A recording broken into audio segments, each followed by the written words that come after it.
Hey there, sports history fan. This is Arnie Chapman, host of the Football History Dude podcast, right here on the Sports History Network. Now, before we jump into another sports history adventure, let me tell you about this episode's sponsor.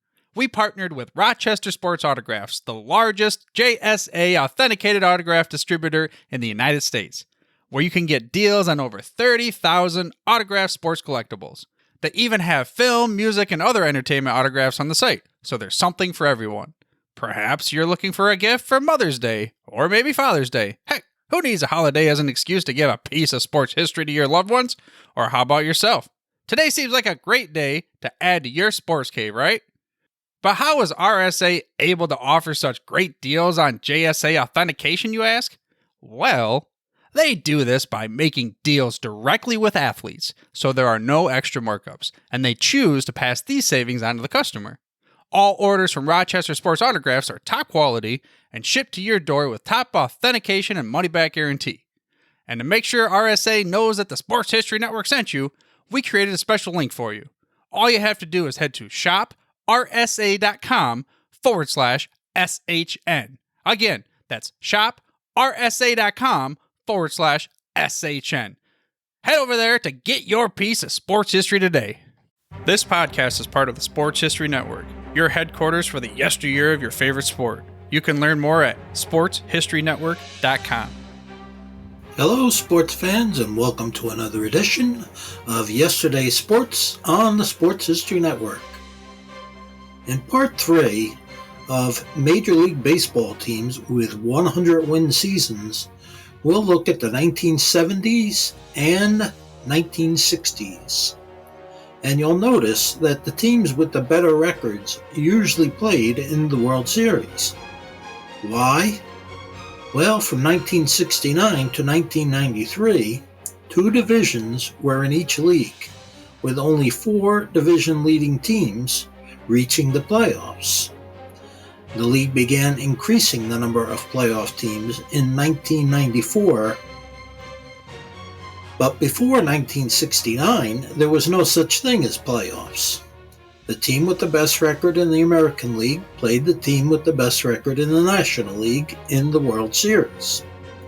The only time there was a playoff was if 2 teams ended the season tied for the best record. The only team to win 100 games in 1979 was the Baltimore Orioles, who won 102 games. The Pittsburgh Pirates, who won 98 games, defeated Baltimore in the World Series. The 1978 Yankees and Red Sox ended the season tied for first place in the division with 99 wins. The Yankees defeated the Red Sox in a 1-game playoff and then beat the Dodgers in the World Series. The Kansas City Royals finished the 1977 season with 102 wins, the best record in baseball. But they were defeated in the American League Championship Series by the Yankees, who had 100 wins. In the National League, the 101-win Philadelphia Phillies lost to the 98-win LA Dodgers. The Yankees went on to defeat the Dodgers in the World Series. The Yankees had the best record in the American League in 1976 with 97 wins. And they defeated the Royals in the playoffs to reach the World Series. The National League had 2 teams with over 100 wins. The Phillies had 101, while the Cincinnati Reds had 102. The Reds went on to sweep the Yankees in the World Series. The Reds were the only team to win 100 games in 1975, finishing the regular season with 108 wins. The Oakland A's came close to winning 100 games with 98, but they lost to the 95-win Red Sox in the American League Championship Series. The Reds beat the Red Sox in what many consider one of the all-time best World Series. The Dodgers were the only team to win 100 games in 1974, finishing with a 102 win and 60 loss record. But the A's beat them in the World Series, even though they were 12 games behind LA in the win column. The Reds had the best record in 1973, finishing just one game short of 100 wins. But they lost in the National League Championship Series to the New York Mets, who finished the regular season with a meager .509 winning percentage. 8 teams in the league had a higher winning percentage than the Mets. In the World Series, they would face the A's, who had the 4th best record in the league.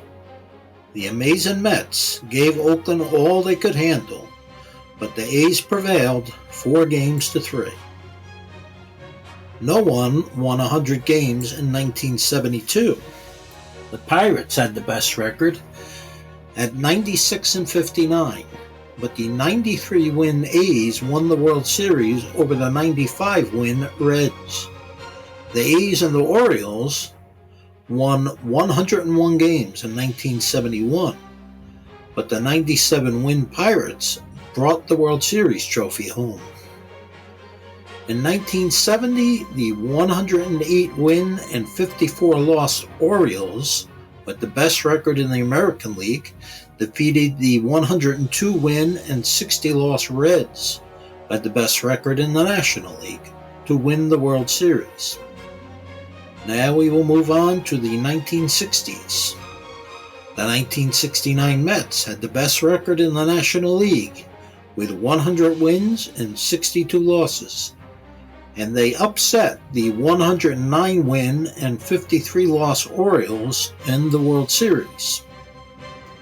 The Tigers were the only team to win 100 games in 1968, finishing the season with 103 wins and 59 losses. They went on to defeat the Cardinals in the World Series. The Cardinals were the only team to win 100 games in 1967, finishing the season with 101 wins, then winning the World Series trophy against the Red Sox. The Minnesota Twins won 102 games in 1965, but lost the World Series to the 97-win Dodgers. The Yankees fell just one game short of a 100-win season in 1964, but lost to the 93-win Cardinals. The Yankees won 104 games in 1963, but were swept in the World Series by the Dodgers. The 1962 Dodgers and Giants ended the season tied for first place with 101 wins. The two teams faced off in a 3-game series to decide who would move on to the World Series. The Giants won the series, but the extra 3 games wore them out, as they were no match for the 96-win Yankees in the World Series.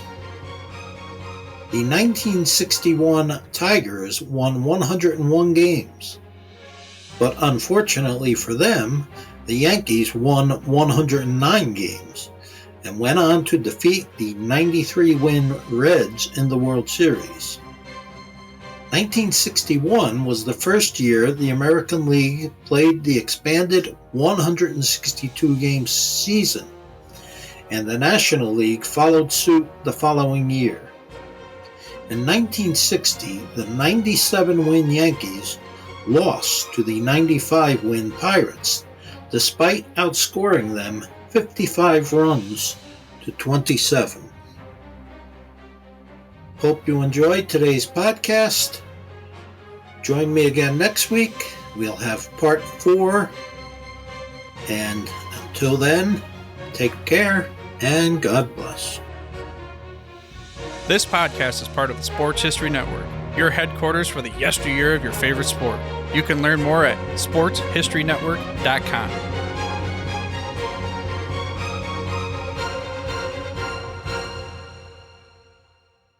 Hi, this is Joe Ziemba, the host of When Football Was Football, here on the Sports History Network.